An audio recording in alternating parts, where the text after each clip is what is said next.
Doctor Farooq Abdullah जो मेरे हिसाब से उनकी सेहत शायद इजाज़त ना दे, या अभी मुझे उतने ठीक नहीं लग रहे हैं जितने वो आज से 1.5 या 2 बरस कबल थे। वक्त गुजरने के साथ चुके उम्र का भी एक तकाजा है और 90 साल के करीब उम्र है। और बड़ी बात यह है कि अभी भी जम्मू कश्मीर के अंदर ही नहीं बल्कि पूरे मुल्क के स्टालवर्ट आप कह लीजिए या पूरे मुल्क के कद्दावर शख्सियात में से एक या उनका सरबराह मान लीजिए, पूरे मुल्क के अंदर 2-3 ऐसे लीडर हैं जो इस वक्त, एक डॉक्टर मनमोहन सिंह साहब जो आप कह लीजिए कि सबसे बड़े और सीनियर सियासतदानों में हैं। इसके अलावा एच देवगौड़ा साहब जो फॉर्मर प्राइम मिनिस्टर हैं इंडिया के, और डॉक्टर फारूक अब्दुल्ला। मेरी नज़र में ये 3 लोग ऐसे हैं जो पूरे मुल्क के अंदर, इसके बावजूद भी इन्होंने नुमाइंदगी की है। डॉक्टर मनमोहन सिंह राज्यसभा में बीमार होने के बावजूद रहे, प्रेजेंस भी रही, प्राइम मिनिस्टर को भी सुना। एच डी देवगौड़ा साहब वो आज भी बैठते हैं, आज भी अपनी बात रखते हैं। 2 दिन पहले कश्मीर थे, डॉक्टर फारूक अब्दुल्ला से मिले और नेशनल कॉन्फ्रेंस के अंदरूनी ज़राया इस बात की तस्दीक करते हैं। हालांकि फाइनल इस पर डिसीजन लिया जाना है कि कब और क्या, क्योंकि फारूक अब्दुल्ला इत्तफाक इस बात से रखेंगे या नहीं, वो ये मानेंगे कि नहीं कि वो राज्यसभा जाने के लिए तैयार हैं, मगर तैयारियां हो चुकी हैं। और अब नेशनल कॉन्फ्रेंस के पास 48 वाला नंबर है, यानी 48 उनके पास एमएलएज हैं, तो 3 राज्यसभा के मेंबर्स भेजने का उनके पास इख्तियार होगा। एक बीजेपी भी क्लेम कर सकती है, एक बीजेपी भेज सकती है। अभी गुलाम अली खटाना जो नॉमिनेटेड है, और हो सकता है कि वो उनके अलावा एक और मेंबर भी जाए, बीजेपी के पास भी 29 सीटें चली गई हैं। इसी तरीके से नेशनल कॉन्फ्रेंस के 3 मेंबर्स हो सकता है, जो हमारी जानकारी है, सजाद किचलू, नासिर असलम वानी पर भी नजरें हैं, डेलिब्रेशंस हुई हैं, डिस्कशन हुआ है इनके नाम पर भी, मगर doctor Farooq Abdullah top of the list हैं। और इतलात ये हैं, जो पार्टी ज़राया हैं वो बताते हैं कि डॉक्टर फारूक अब्दुल्ला को लेकर प्लान है कि उन्हें राज्यसभा भेजा जाए, वहाँ वो नुमाइंदगी करें। जो लोकसभा में 2-2 बार जा चुके हैं, 2-2, 3-3 मरतबा बतौर वज़ीर आला उनको काम करने का मौका मिला।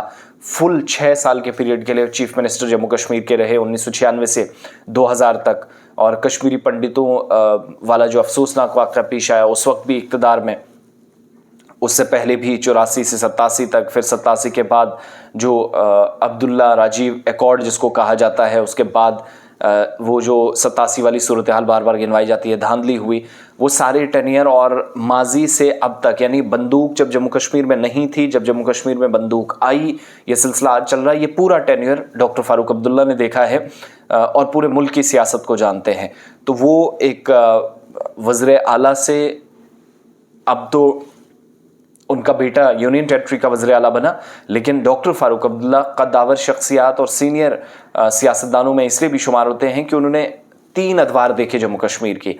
एक वो जिसमें सदर रियासत हुआ करता था, जहां पर अपना सदर था जम्मू कश्मीर का, और साथ साथ जम्मू कश्मीर का प्राइम मिनिस्टर। बाद में उनके वालिद साहब जेल गए, वापस आए, फिर चीफ मिनिस्टर बने, एक वो दौर था। और फिर 2019 के बाद वाला एक दौर, उनकी जो अगली पीढ़ी है, अगली नस्ल है, वो यूनियन टेरिटरी के चीफ मिनिस्टर बनी और उमर अब्दुल्ला दूसरी बार चीफ मिनिस्टर बनेंगे। तो डॉक्टर फारूक अब्दुल्ला अगर राज्यसभा में जाते हैं तो काफ़ी अरसे के बाद ये होगा, जम्मू कश्मीर को नुमाइंदगी मिलेगी। इससे पहले पीडीपी के 2 मेंबर्स थे, नज़ीर अहमद लावे और फयाज़ मीर साहब, 2015 से 2021 के दरमियान रहे। 2015-16 से 2021 में रिटायरमेंट उनकी भी हुई। कांग्रेस के गुलाम नबी आज़ाद थे जम्मू से, बीजेपी के शमशेर सिंह मनहास थे। तो वो सारे लोग जा चुके हैं राज्यसभा के अंदर, यानी अपर हाउस या ऐवाने बाला जिसको आप कहते हैं, वहाँ पर भी मौका मिलना ज़रूरी है। तो ज़राया ये कंफर्म कर रहे हैं कि उनके नाम को लेकर भी बातचीत हुई है।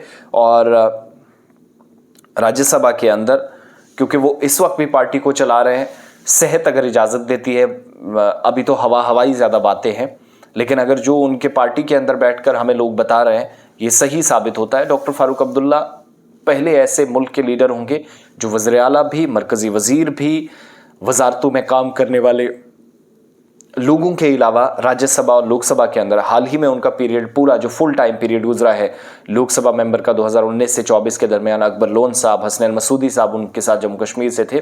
तो ये फाइनल टेनियर उनका जो है वो राज्यसभा के अंदर बीत सकता है।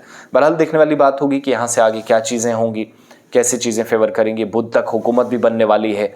लेटर ऑफ सपोर्ट मिलने के बाद उमर अब्दुल्ला लेफ्टिनेंट गवर्नर से मुलाकात हो चुके हैं, दावा पेश कर चुके हैं हुकूमत साजी का, तो उसके बाद सारी चीज़ें फाइनलाइज होंगी।